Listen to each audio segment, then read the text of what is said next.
Welcome on into the First Round Fantasy Podcast, your home for second round advice. I'm under the weather, Gabriel Maramontes, and I'm with above the weather, Jacob Bartley. How are we doing today, man?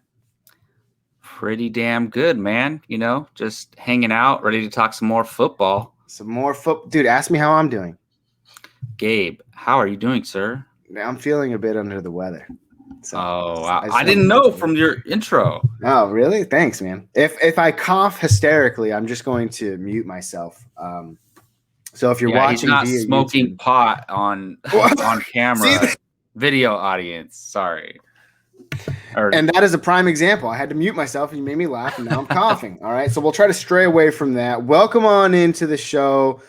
We got a good one for you today. We're talking risers and fallers at the running back position last week or this week. Last week we did QBs, so feel free to go back and look at some of those videos or our whole podcast. If you haven't noticed already, you can find us anywhere on social media, Twitter, Instagram, and Facebook at First Round Fantasy, or you can find us on YouTube. If you're watching us here, thank you so much. Or if you're not, you're probably looking wherever else you get your podcast. So be sure to like and subscribe. We appreciate it so much. With that being said, we're going to jump right into it today with our hype noise. We tried this out last week. It was pretty fun. So I thought we'd keep the hype train rolling. Well, last week we had 3 stories. This week we only have 1. But still, it's trudging along.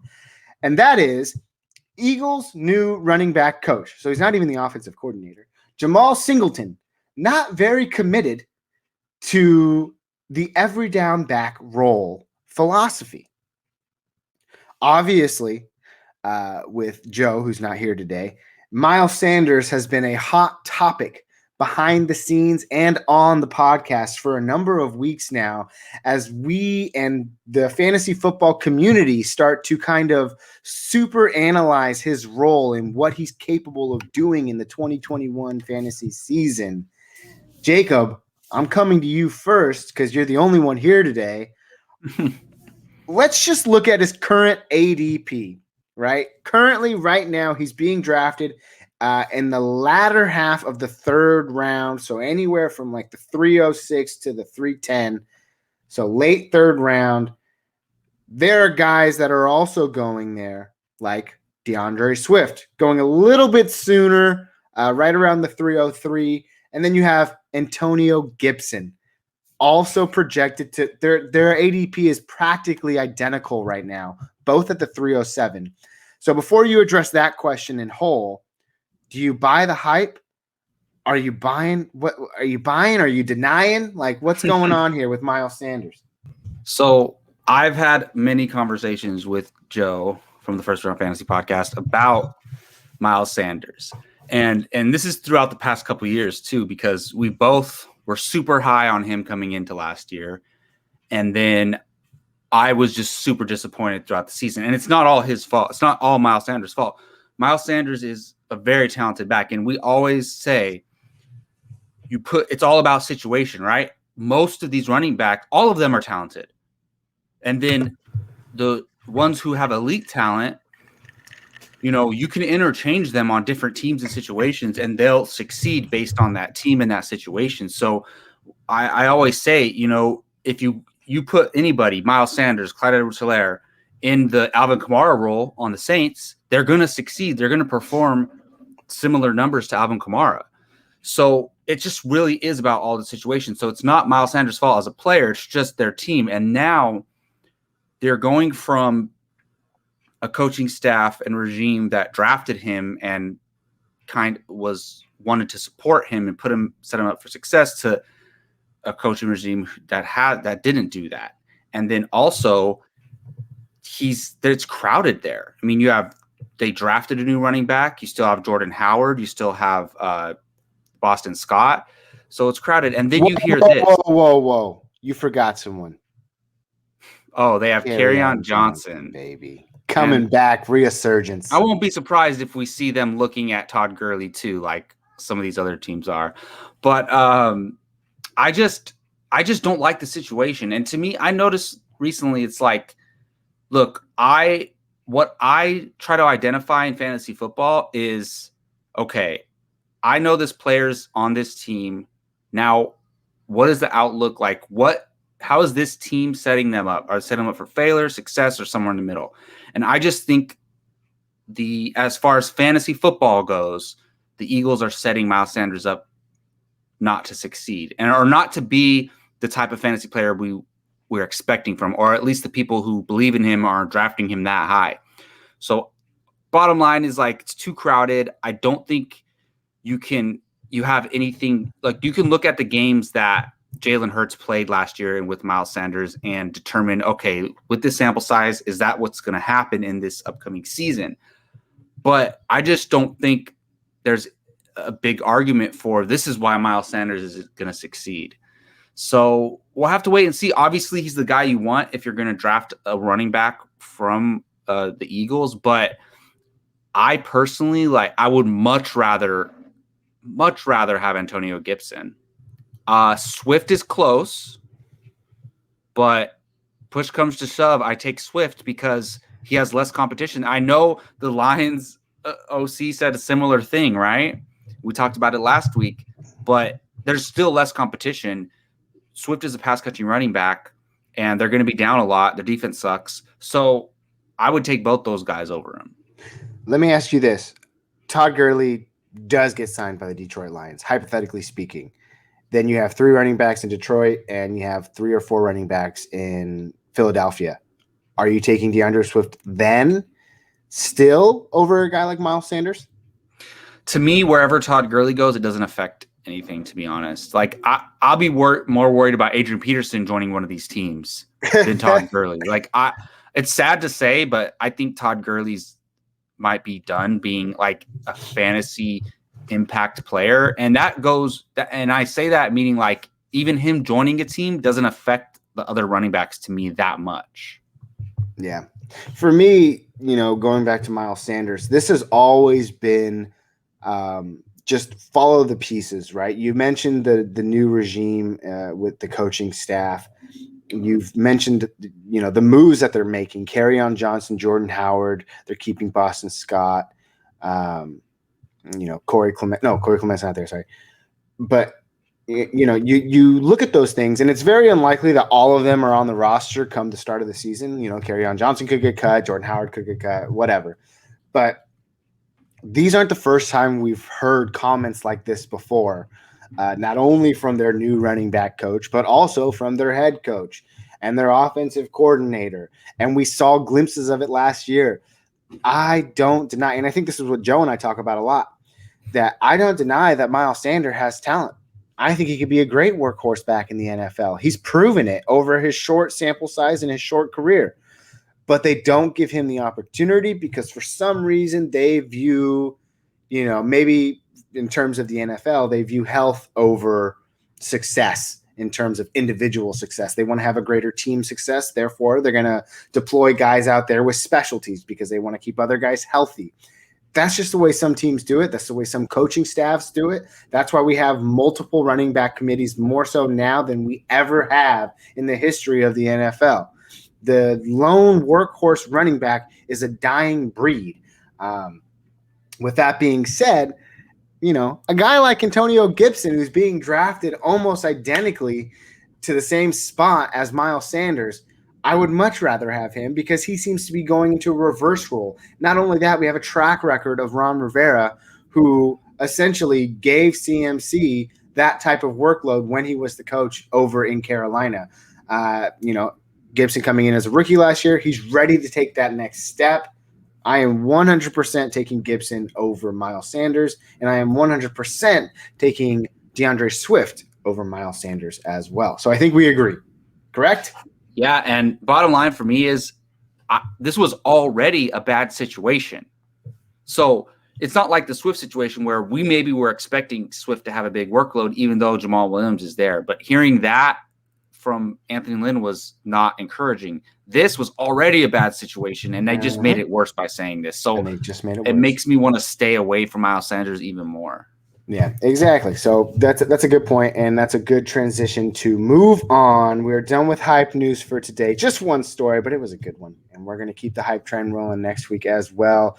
But we're moving on to our risers and fallers at the QB position, starting with, you gotta hit the ground first before you can bounce back up. So we're starting with our fallers, and I went first last week when we were talking about QBs. So Jacob, I'm going to hand it off to you. And again, just to kind of, preview for our viewers out there, what we kind of did as a loose, guideline is we looked at the top 15 running backs for fantasy from last year, half point PPR, and we're kind of looking at that field and saying, hey, these are guys that finished abnormally high at that position, and we expect to kind of regress this year, take a step back, and then, of course, with our risers, move up to that top 15 or just move up, occasionally, move up a little bit. We're not saying these guys are completely out of the top 15. We're just saying they're definitely moving back, and the guys that were in the bottom 15 are definitely moving up. So, Jacob, sorry, had to explain that.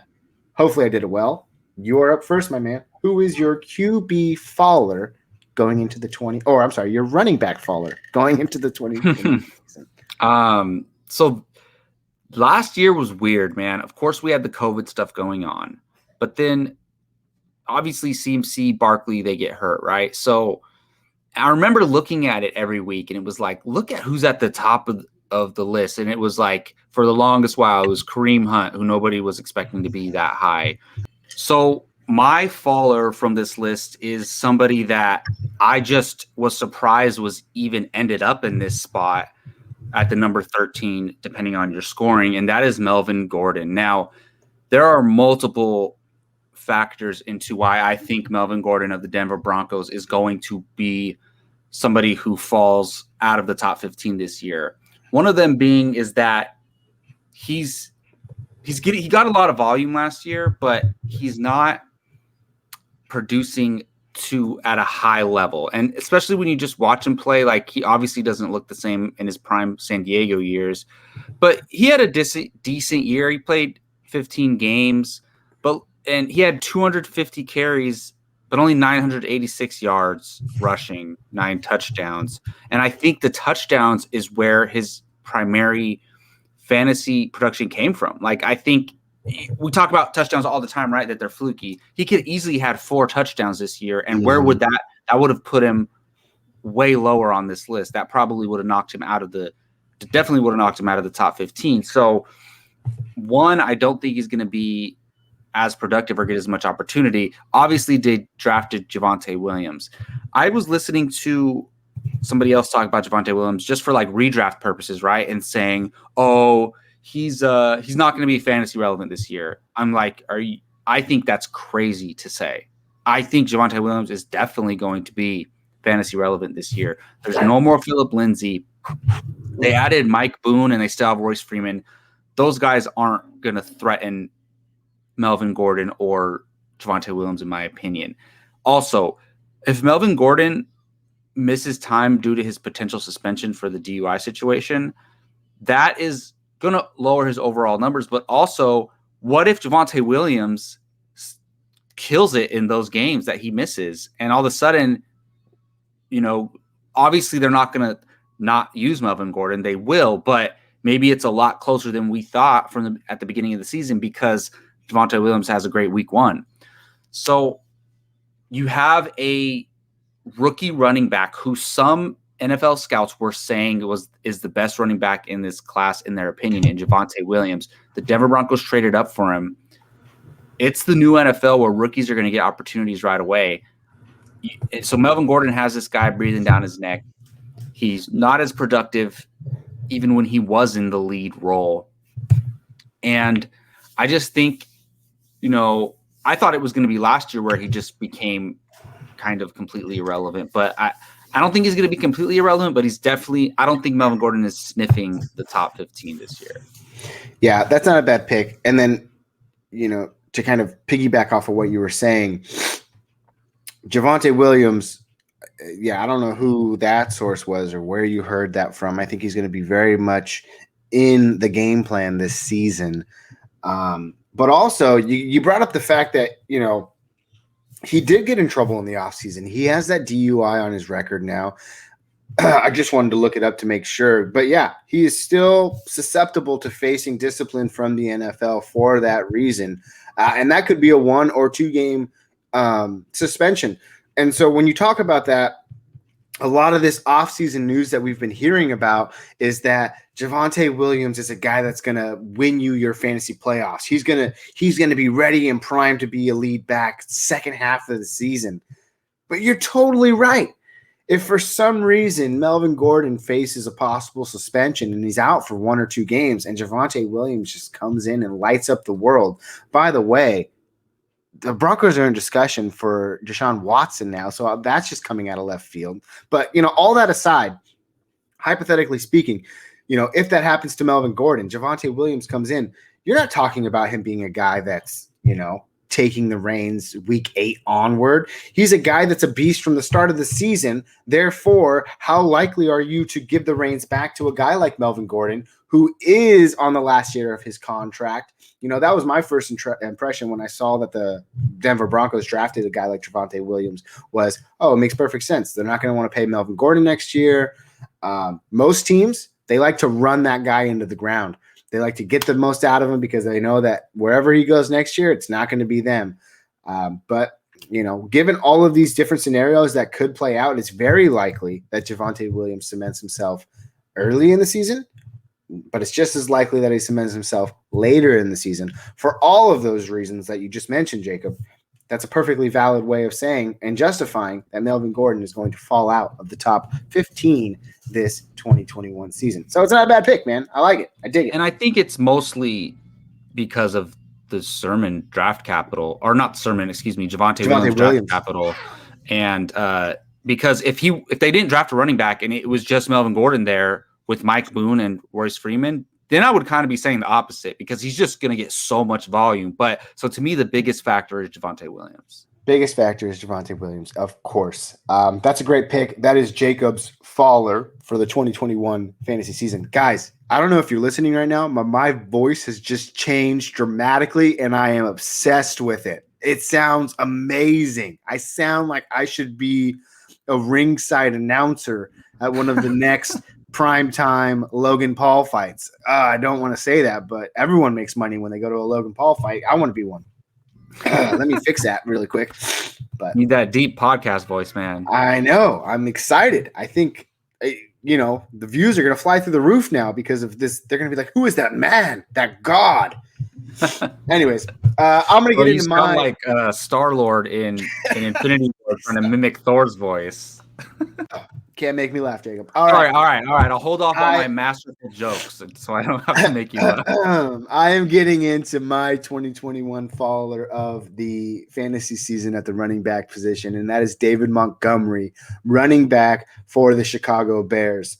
And I'll get right into it. I know that David Montgomery finished number 6 last year in terms of the fantasy running back position. Actually, let me just double check that while I have it here. Sorry. Yes, number 6 in most formats. With that being said, you might think, oh my God, this guy was dominant up there with the likes of the top breeds, right? It's very likely that I am one to say, let's look at the teams that he's played, right? I know that defenses, they can only matter so much, but I believe here that is the bulk of this story and the bulk of my argument of why I believe David Montgomery is going to fall out of the top 15 going into 2021. The first half of last season, David Montgomery had 442 yards and 1 touchdown. That kept him well out of the top 15 for the first 8 games of the season. It wasn't very productive. You look at the teams that he played, 6 out of those 8 teams that he played in the first half of the season were top 10 against the run. He got off to a horrible start and he had a horrible schedule. In the second half of that season is when we really start to see David Montgomery take off. And you can actually say it wasn't the second half because in week 9, they played the Tennessee Titans, and the Tennessee Titans were also, a top 10 or a top 15, I think, running defense, and he put up 30 yards against them. So it wasn't anything special. But from weeks 10 on, so a 6-game stretch, And again, he was injured for one of those games, actually. So there were 7 games. He was injured for one of them. He went against bottom 5 rushing defenses. Those included Minnesota, who, again, he played them once. He had 32 rushing attempts against Minnesota. That is absurd. He did not get to play them technically the first time they played, he didn't get to play because he was out due to an injury. The second game, 32 times he carried the ball. And obviously, if you're going to run the ball 32 times, you're going to be productive for fantasy, which he was. He was over 130 yards. So that is an amazing stat. Then he played Green Bay twice. Now, although they were also in the bottom 10, they were hammered with injuries, but he had 2 great games against Green Bay. He had a great game against Jacksonville, Houston, and Detroit. All bottom 5 defenses in terms of protecting against the run. It's horrible. Now, people might say, well, that's not any dismay to him. He had a great season he had a great schedule end of season. Sure, that's fine. Minnesota was horrible. They were horrendous. They ranked dead last in stopping the run last year. That is an anomaly for the Minnesota Vikings. They are historically, and especially since Mike Zimmer has been there over the last couple of years, they have been a great defense. Last year was, like I said, it was an anomaly. I don't expect that to be the same case this year. And the only reason why I bring that up about Minnesota is because David Montgomery and the Chicago Bears play them twice a year. So it's unlikely he might see any of these other teams. But with that being said, I mean, you just can't look at a schedule like that and think to yourself, this is going to happen every season. We can look at their schedule this season and see how things are going to shake out. And it's not better. It's not any better than what he had, okay? In his rookie season. It's still similar, though, because he plays the Lions, the Vikings, and the Packers 6 times. Which brings me to my next point, Jacob. Let me cough. Look, by the way, this is a personal attack on me, this David Montgomery call. Oh, I see. So kind of like Derek Carr last week, right? Personal attack. Fine. I'm not a Bears fan, by the way. Yeah, you just kind of own shares of them. But I get it, right? Sure, he has an identical schedule this season. Well, then you need to factor in a guy like Tyreek Hill, who missed the entirety of last season with that ACL injury. Tariq Cohen. What did I say? Yeah. Tyreek Hill? Yeah. Tariq Cohen, right? You need to factor in a guy like that. He's coming back this year. Montgomery last year had 54 receptions and 2 touchdowns in 2020 compared to the year before that in 2019 where he only had 25 receptions and 1 touchdown. I don't think Tariq Cohen is going to just be written out of the game plan. I think they're going to insert him back into that offense. They're going to get him going again. He should be making a full recovery. With that argument alone, especially in half PPR and especially in full point PPR, you take those, 24, 25 catches away from him, he's already out of the top 10 discussion because he just lost 25 fantasy points. And we see how close those numbers are when you get to those guys that are like 8, 9, and 10 that are all bunched together right there. So with that being said, Tariq Cohen comes back and he eats into that pass catching game. He's not going to see the same success fantasy-wise as he did last year in 2020. Also, I mentioned that 32 carry game against Minnesota. He got a lot of work, right? 240-something carries. It wasn't the most in the NFL. It wasn't certainly the least, but it was a workhorse type of role last year for David Montgomery. Like your aforementioned Melvin Gordon, even Melvin Gordon was able to have a greater yards per carry average than David Montgomery. David Montgomery only averaged sorry, I'm dying here. David Montgomery only averaged 4.3 yards per carry last year. You know where that ranks him out of running backs last year?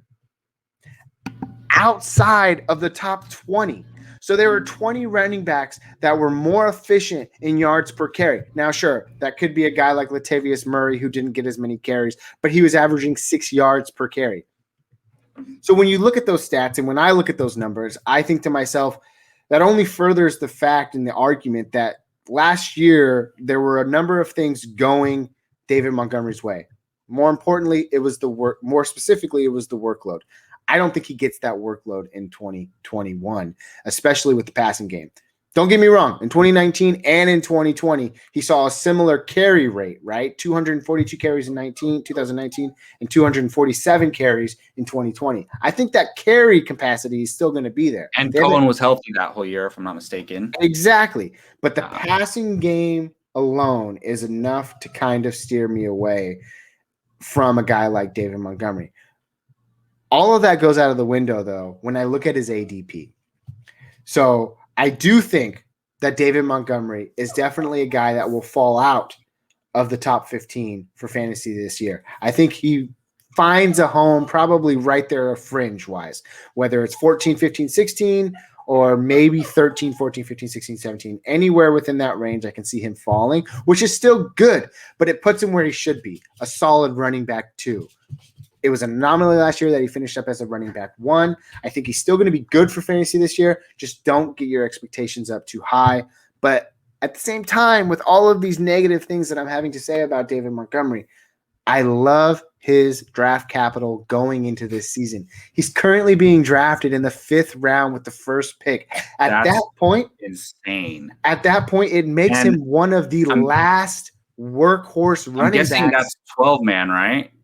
No, that is that. Yeah. It's 10. I'm 12, saying so that's even crazier if it's 12-man because it pushes him even lower. Exactly. So 5th round, you're getting a guy who's going to get 240 something carries. That's a tremendous value. And look, I'm going to have a little rebuttal after you're done, but that is my main point: is his ADP compared to what you're getting for him. And that's pretty much where I wrap up. Which is why before you shoot shots at me, Jacob, although he falls, out of the top 10, okay, he finished fantasy running back 6 last year. I don't think that's likely at all. That's I agree with you. Possibility. I agree with you on that. We can book it down that he finishes somewhere within the top 10 or 15. I don't think he finishes inside the top 12. I think he's somewhere right there in the 14, 15, 16, which makes him a solid running back 2 for fantasy, not the running back 1 that he was last year, and not technically last year, the second half of last year. No, I mean, and he ended up being a running back 1 when you look at all the numbers, but that he had an amazing second half because it lifted up his overall season, when you look at the whole numbers. Exactly. So I'll hand it off to you, Jacob, but that is my 2021 running back faller at the running back position. And I'm not saying he's not going to be great. We have podcasts like this in the season, during the season. I'm just saying lower your expectations for David Montgomery in 2021. Jacob, thoughts? Yes. So, look, I could spend 30 minutes telling you why I love David Montgomery, but I'll just say really quick that you kind of made my point for me near the end there, like I'm talking about. So I tweeted that, am I the only one high on David Montgomery like a month ago, right? I tweeted that. And I should have provided some more context when I was doing that because what do you mean high on David Montgomery? Do you mean he's going to repeat? He's going to end up in the top 6 again? That is not what I meant. I was coming from that because I did a couple my fantasy league dynasty drafts around that time.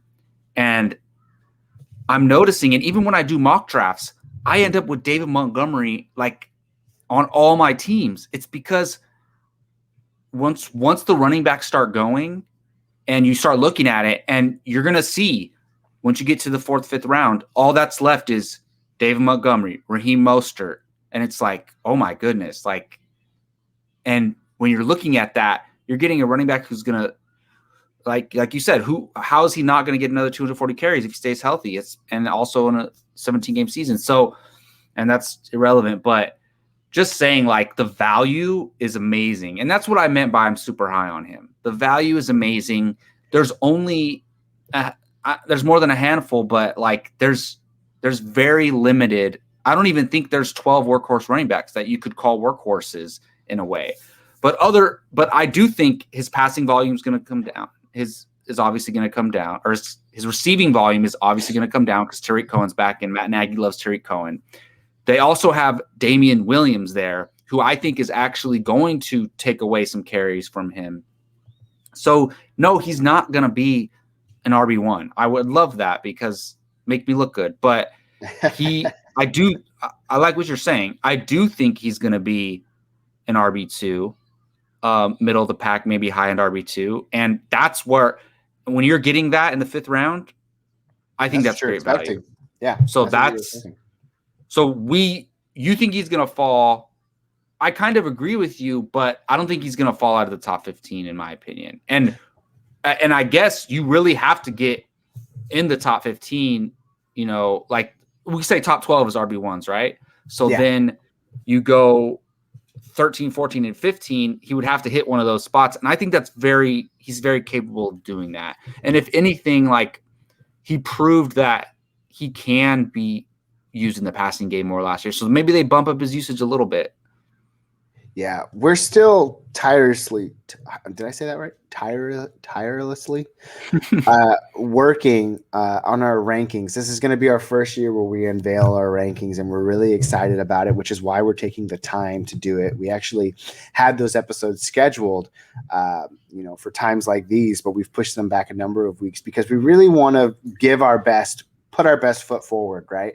And, talking about David Montgomery specifically, it's like we're both high on him, but it's because of his value and it's because of where you're able to get him, aka his value also. So I don't know why I said that, but I just think that you can't not draft. Like if you're going 0 RB, he's a perfect guy for you to target.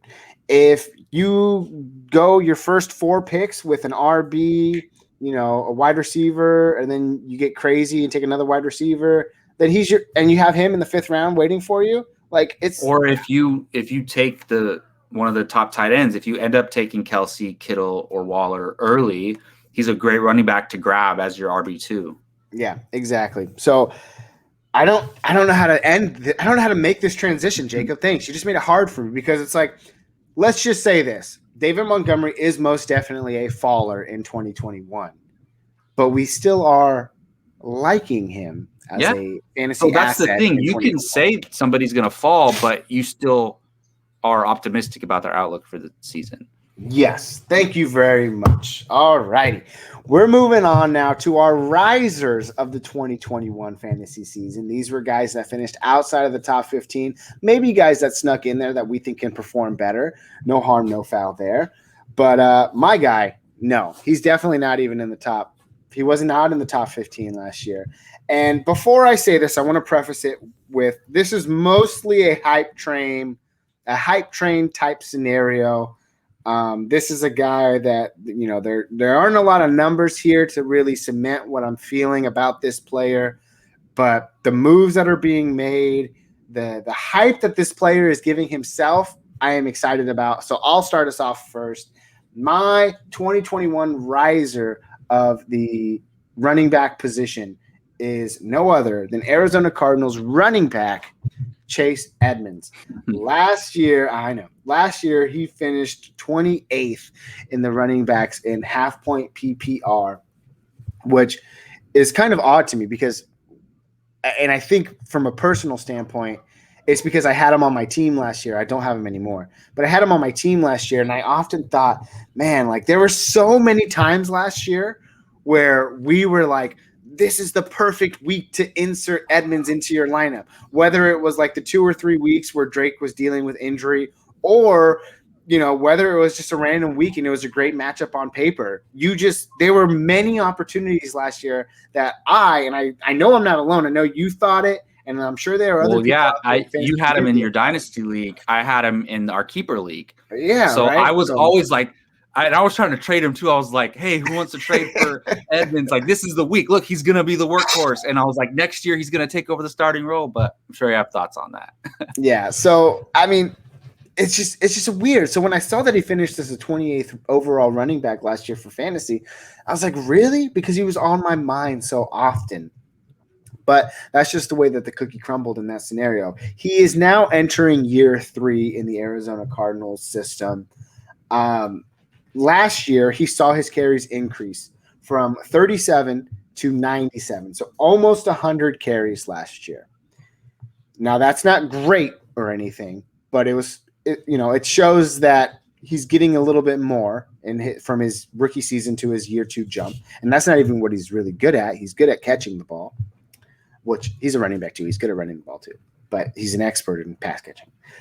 Kenyon Drake leaves in the offseason. Comes James Conner inserted into the new offense. I think at this point in his career, I think James Conner is certainly more viable. I don't think he's going to be as viable as he was, in a Pittsburgh Steelers offense where he was getting 15, 16, 17 touches a game. I think he finds goal line work in Arizona. I think he finds early down work in Arizona.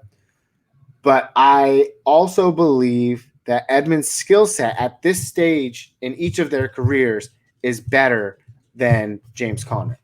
All right, so that's my first point. This is purely hype train noise here. It's my hope. It's my hope that his carries continue to increase. This becomes a true two-person backfield.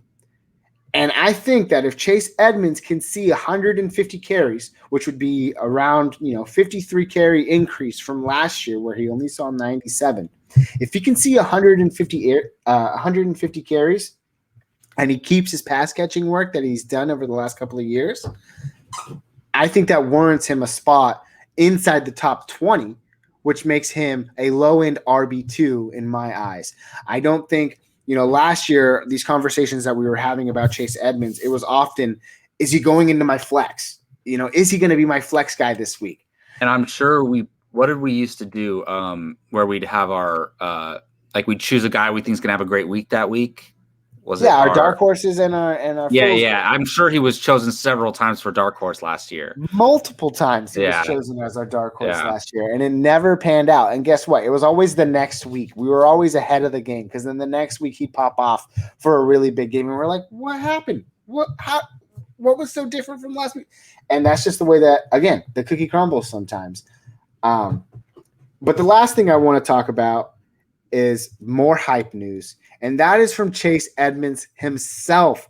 I'm not a follower of him on Twitter. I don't follow him on any Twitter accounts, but I did want to do some research because I was very taken back when I saw that he finished so far back in the running back position category last year in terms of fantasy. So I ended up doing a little bit more research, and then, of course, I did find his Twitter page. This guy, he's a ball, man. He's a ball of joy.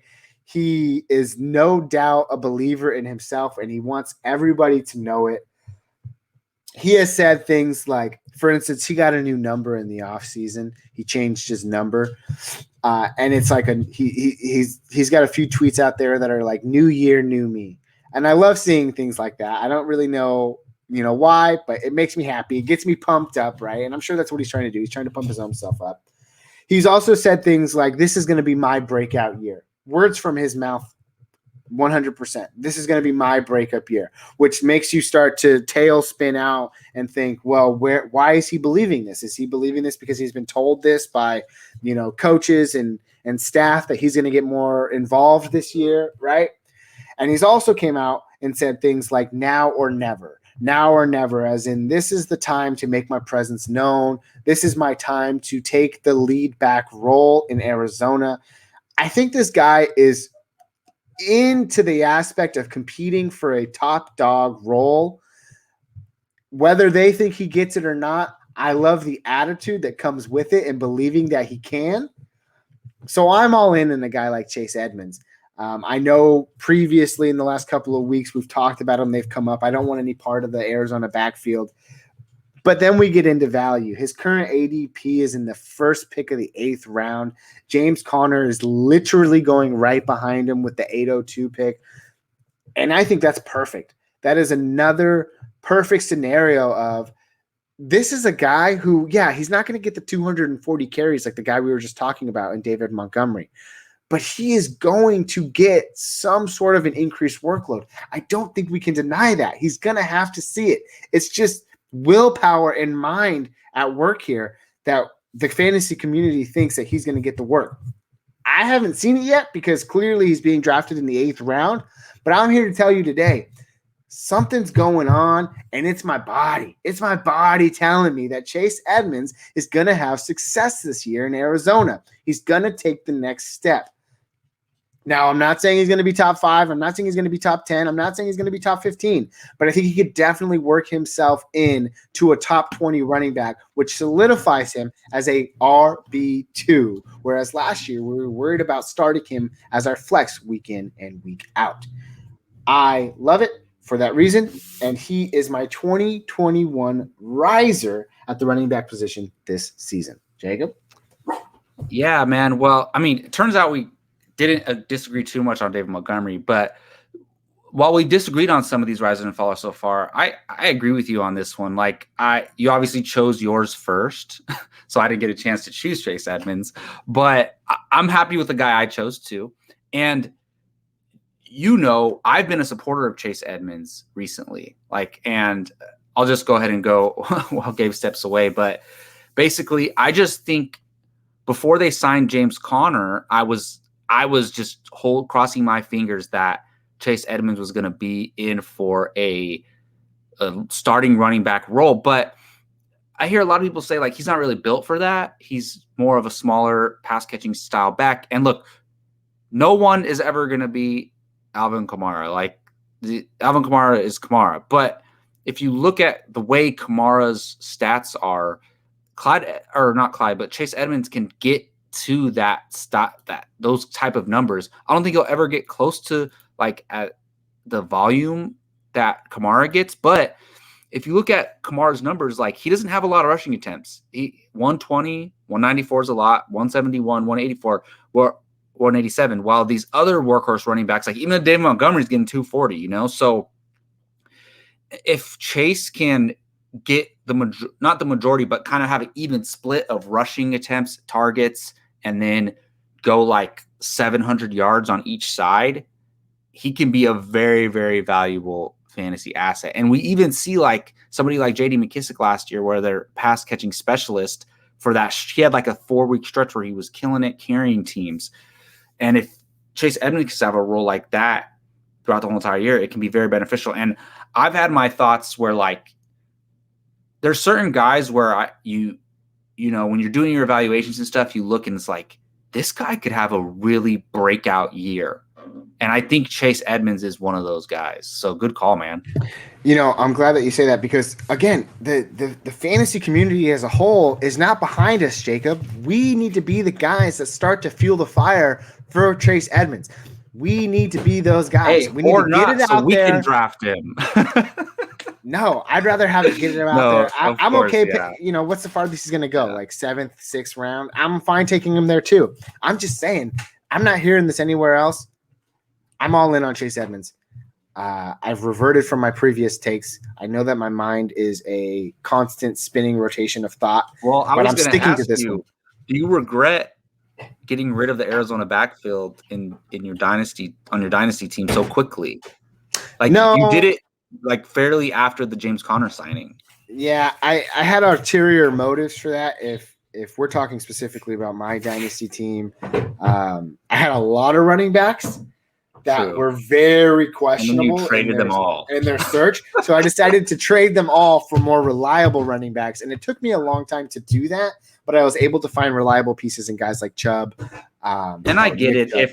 If Connor or Chase Edmonds were that piece you needed to make that deal happen, then screw it. You might as well get the thing you want coming back to you. Yeah. And one other thing before we move on to yours, Jacob, I want to touch on it very quickly. It's Kyler Murray. Kyler Murray was efficient with his legs last year until he got injured. That second half of the season when he came back, he didn't run as much. And because of that, you saw guys, especially Drake, get more carries. And you also saw Edmonds get more involved as well. So if they decide to kind of reserve Kyler Murray and take away some of those, game scripted runs or, keep him safer in the pocket, that bodes well for a guy like Chase Edmonds. It's going to work out more in his favor. He's going to be able to get those dump offs a little bit more, and he's going to see more work in between the tackles. So I'm all in it. I'm excited. Hype train is real. We have started it for Chase Edmonds in 2021. Jacob and I are the first round fantasy team doing it here first. That's where you heard it. We're moving on. All right. Jacob, let's hear your 2021 fall, or I'm sorry, we're on risers now. 2021 riser at the running back position for fantasy this year. So my running back riser for 2021 is none other than Clyde Edwards-Helaire. Now, there's obviously a lot of context that goes into this. I am never falling for a rookie running back in redraft and taking them in the first round ever again. I did that last year with Clyde Edwards-Helaire. It burns me. I had to fight my way to the playoffs, and I made it, but it was I had a losing record most of the season because I took him in the first round. And I think fantasy managers like myself are taking it like too far and saying, nope, he burned me once. I'm never drafting him again in redraft. And so you see his ADP has fallen significantly, obviously. And look, I'm not saying I still don't think he's going to be an RB1 next year, but he definitely has the potential to. And I just think that, look, the way that on your list from the scoring that you took these rankings from, he's ranked number 22 from last year. That is crazy for a guy that we thought was going to have like top 6 potential. He finished 22. 22 is pretty solid. Like it just all has to do with expectations, right? Like there's, Mike Davis, 18. We never thought Mike Davis would be 18, right? Even with McCaffrey out. So that him being 18 is a good thing, but we say Clyde Edwards-Helaire being 22 is a disappointment. But he's a rookie running back, obviously going to the Chiefs. I think we learned our lesson.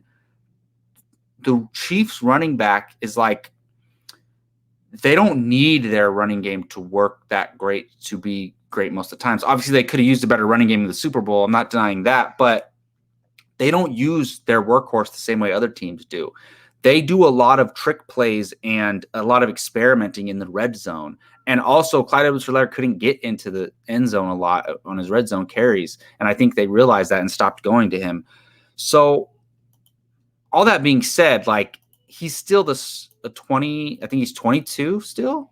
Let me see his age. He's 22. So he's still really young. He has a year under his belt and he had a good year. He had a combined 1,100 yards. He had 800 on the ground, about 300 in the air, 181 rushes, 54 targets, 36 receptions. Like he had a good year. If we weren't like hyping him, and it's impossible to stop that hype. He was drafted in the first round by the Kansas City Chiefs.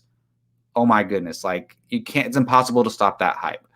But if we weren't hyping him so much, if we were looking at him like we're looking at Javonte Williams this year, and he ends up being the running back 22, we're pretty happy with that. So I definitely think he's going in the top 15, and I think he's going to be a high-end running back too.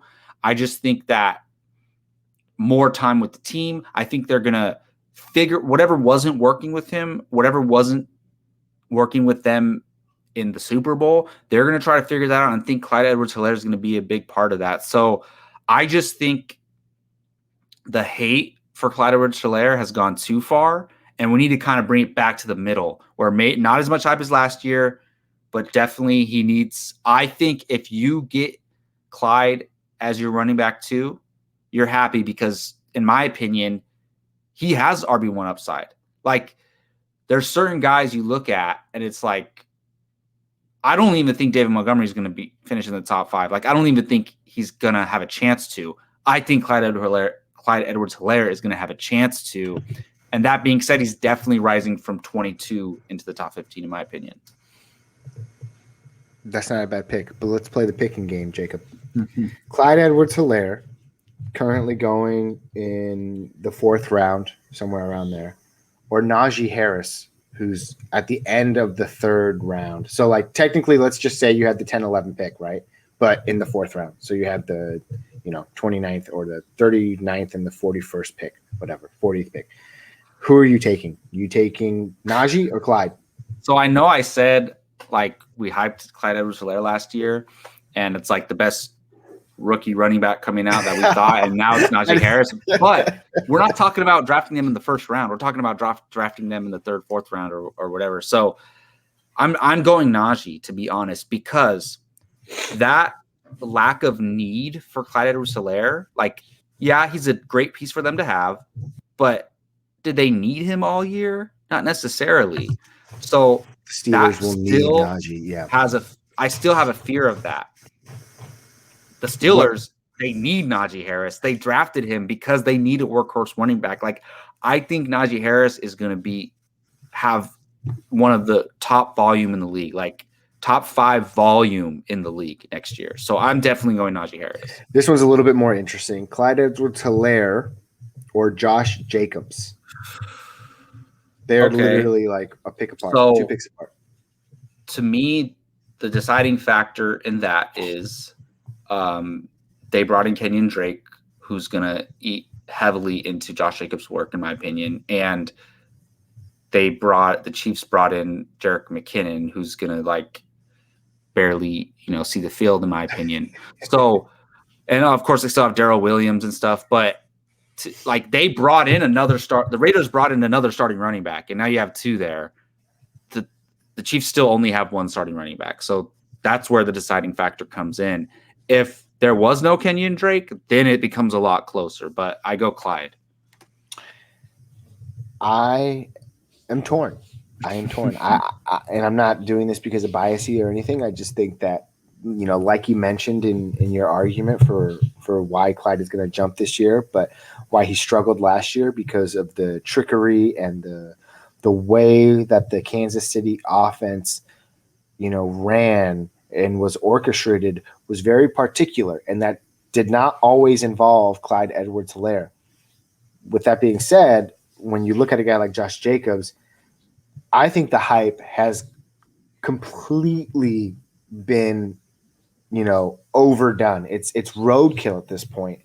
I don't think that, Kenyon Drake is going to come in and get 200 carries this season. I think Josh Jacobs is the man that is going to carry the ball. I think that he's the better runner. I think he was brought in because, Josh Jacobs isn't going to see anything in the passing game anymore. But then that's what that boils down to. Do you want a guy like Clyde Edwards-Helaire, who we're hoping could make that jump into the next tier, right? Or a guy that can make that jump who's in a questionable backfield, or not even a questionable backfield. I don't deny that he's the running back 1 for the Kansas City Chiefs. I'm just saying, how valuable is the running back 1 for the Kansas City Chiefs? So True. When I think about that, I look at Josh Jacobs and I'm like, well, how valuable is he? I know that he had a solid rookie campaign, and I know that he struggled and was injured last year often. So with that being said, I still think the reliability factor, at least going into this year, is with Josh Jacobs, and that's where I would take Josh Jacobs over a guy like Clyde Edwards-Helaire. Well, to me, if Can you we look get at that Jacob, please? Clyde and Jacobs, Yeah. Oh, I totally will. But I just want to say, like, look at this. Take any starting running back in the NFL and say that team is adding Kenyon Drake to that backfield, right? It hurts everyone. Like, I mean, even if because he's got a name, he's got a bigger name. It's not just his name, but he's super talented. He could be starting running back on a team. Like, he's maybe not a workhorse, but he's definitely like one where you want another guy there too. But I'm just saying, like, even if like this would never happen, but you throw him on the Cowboys, you automatically less interested in Zeke, less interested in Pollard. You throw him on, even if you throw him on the Titans, like, he's going to eat into Henry's workload. So when you throw him on the Raiders, a guy with Jacobs, a guy who we're not looking at as like being a top 8 running back, it's going to hurt him even more, because I think he's going to get on the field more. Drake would get on the field more than he would if he went to the Titans or something like that. I don't know what to say. I don't know what to say. I'm torn. But no, I just like, I'm kind of glad that you're, torn on that, because like it makes me think about different perspectives and like, okay, why does he think that way? What am I not seeing? So I'm glad we disagree on that.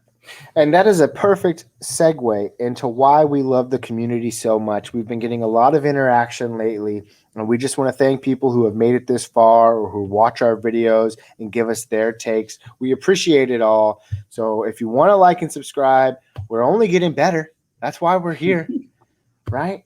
So that was Jacob's 2021 riser of the upcoming fantasy football season in Clyde Edwards-Helaire. And with that being said, I think we're going to wrap up today's show. We talked about a couple of great guys.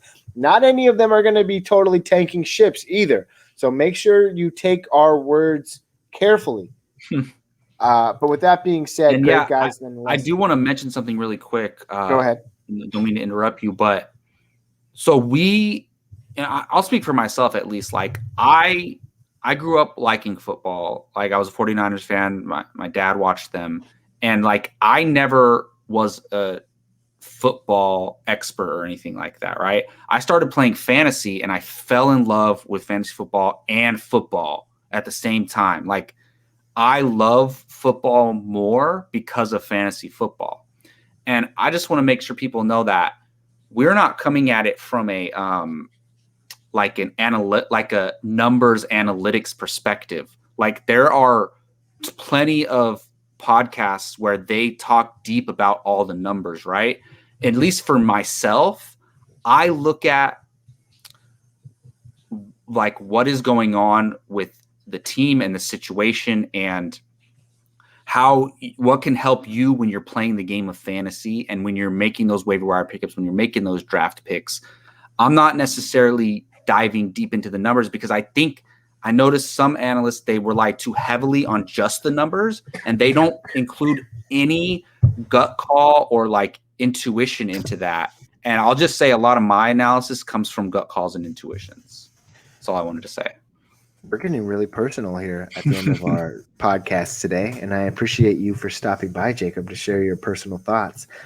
And I agree with you, man. Fantasy football is something that gives a lot of people a lot of joy, and it's interesting that you bring that up because I posed a Twitter question today and got a few feedbacks from it about, I see different types of analysts out there, specifically in the Twitter community, that love to bash guys, right?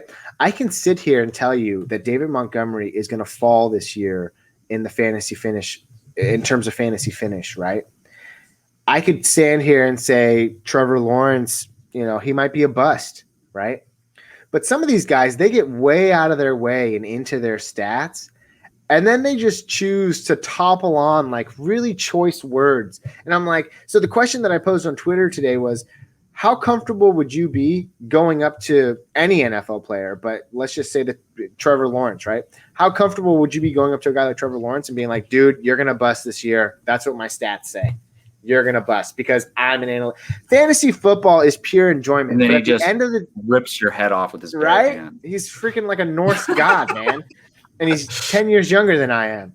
But when you look at it, fantasy football is the best way I always describe it to people is that it's 25% analytics and it's 25% strategy, kind of like how we approach it, right? What are the moves that are being made?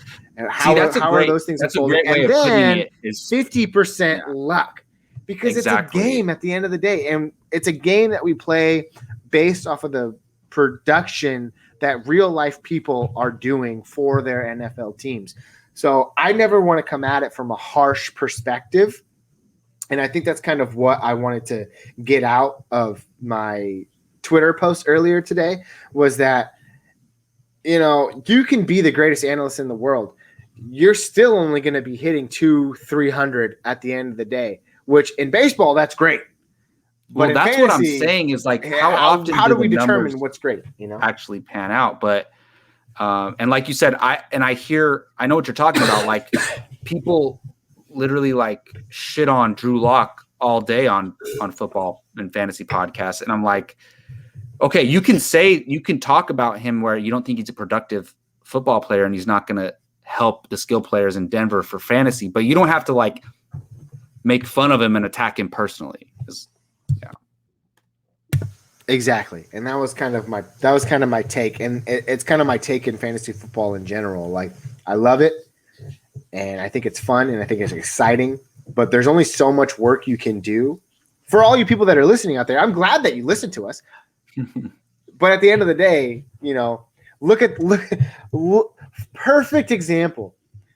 Look at the top 10 picks just last year. I mean, Saquon went down. CMC went down. Clyde Edwards-Helaire didn't pan out. And you can't blame injuries for that, right? You can't. Like, injuries happen. But guys like Clyde Edwards-Helaire, or I'm sure there's a handful I can think of that are also in the top 15 that didn't pan out for fantasy. Tons of people had those same exact thoughts that Jacob just talked about on today's podcast. That's why we bought into the hype. You're not always going to get it right. And stats and projections are only so much of what fantasy football is. And I think at the core, it's fun. And it's about camaraderie. And it's about, being with your friends and keeping and maintaining those relationships as we get older and life gets in the way and all of those things that come with it. So, Jacob, you took us to a realm that I did not think we were going to be entering in today. I just wanted to mention that it's like you can already get deep dive statistical analysis other places. Like I think we come at it more from a casual fantasy football player perspective, and that's a perfect way to describe that's where we're coming from.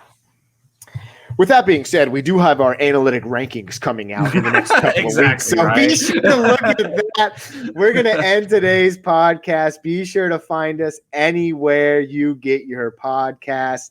Also find us on Twitter, Instagram, or Facebook at First Round Fantasy. We appreciate you so much. Thanks for stopping by. I'm Gabriel Maramontes. That's Jacob Bartley. We're out of here. Have a great rest of your day. Peace.